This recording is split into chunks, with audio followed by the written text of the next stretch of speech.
Welcome to today's Explainer. I am so incredibly thrilled to have you here. Today, we're unpacking something absolutely fascinating. We're exploring the intricate psychology behind modern digital romance. If you've ever felt that sheer mind-numbing exhaustion of just swiping left and right until your thumb literally cramps up, you know modern dating can feel like a total chore. But then, bam, suddenly you connect with someone. Have you ever wondered why connections made through a screen can feel so intensely real, like sometimes even more authentic than the people we meet face to face? It's wild, right? It's a phenomenon that's completely reshaping how we understand intimacy. So we're going to decode this illusion of online dating using a really insightful text we have today, breaking down exactly how our brains construct love in the digital age.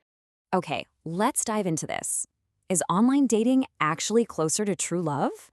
Honestly, it's a very common and a very valid feeling, isn't it? A lot of people feel that online dating is somehow, well, purer than traditional dating. And why is that? Because right at its inception, it's usually not driven by all those superficial conditions.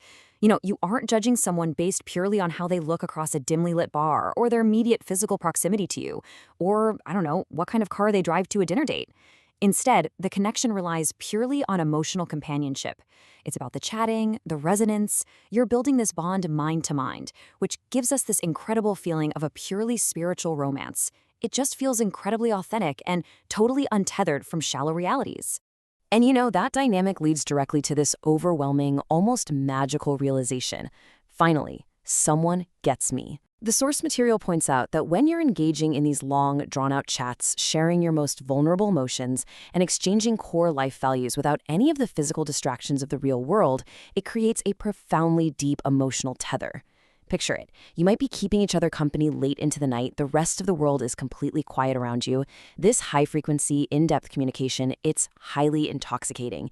It makes us feel uniquely understood. It's almost like your souls are speaking this private language that literally no one else has access to. It's a beautiful, really powerful spiritual connection that makes us feel, well, profoundly less alone in the world. Now, what's really interesting about this slide is that this entire digital setup is actually a double-edged sword, and it's defined by two very specific traits. First, obviously, it amplifies that spiritual connection we were just talking about. But second, and here is the psychological twist, it amplifies imagination. Think about it. When you have this intense, high-frequency communication but absolutely zero physical, real-world contact, you walk right into a fascinating psychological trap. You're getting all the emotional highs of intimacy without any of the friction of reality. Let's move forward and see how this builds, because this is where the dynamic takes a very, very unpredictable turn. Because physical reality is completely absent, your brain kind of has to do some serious heavy lifting. It quite literally auto-fills the gaps. I mean, you don't know what they look like when they first wake up grumpy, right? Or how they treat a frustrated waiter, or if their apartment is currently just a chaotic mess of unwashed laundry. So your brain generously paints the perfect picture of their personality, their habits, and their life state. The fascinating and honestly somewhat dangerous thing here is that a lot of times you're actually falling in love with an idealized personality that you've projected yourself. A huge part of who you are so desperately loving is, well, actually just a brilliant extension of your own imagination. So the crucial point is your souls might feel incredibly close, but the reality remains completely unverified. And this is really the core climax of our source text today.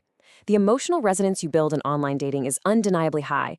You genuinely feel closer to this person than to people you've known in real life for years.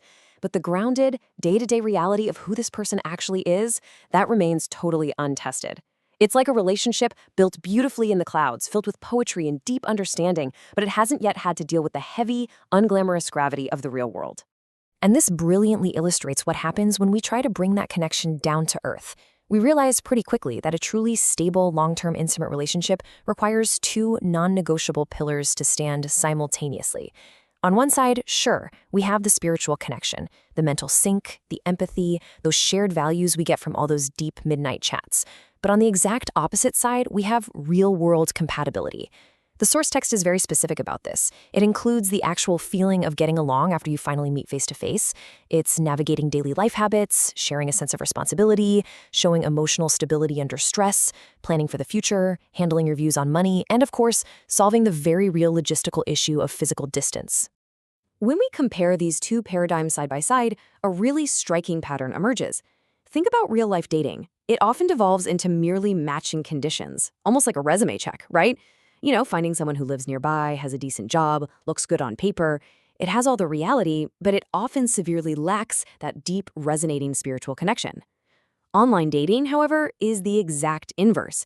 It frequently gets stuck purely at the spiritual stage.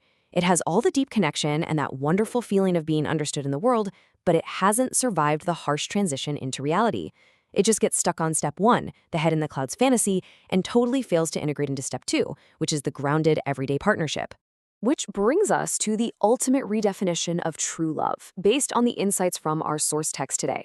True love is absolutely not defined by saying, oh, we chat so deeply, or we perfectly understand each other at 2 in the morning. Instead, true love is an active, grounded choice. It's the willingness to earnestly approach each other after the fantasy fades. When the illusion of your perfect mental projection is inevitably replaced by real-world flaws, annoying quirks, and practical everyday challenges, and you still actively choose to stay, to compromise, and to build a life together, that is what constitutes actual, enduring, true love. It's literally the exact moment the fantasy stops and the real world begins.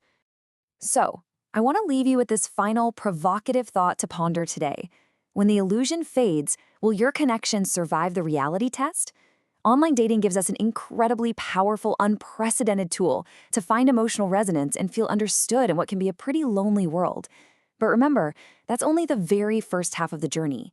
The next time you find yourself deeply connected to someone through a screen, feeling that pure spiritual bond, I encourage you to take a step back and ask yourself, what part of them is real and what part is your own beautiful projection?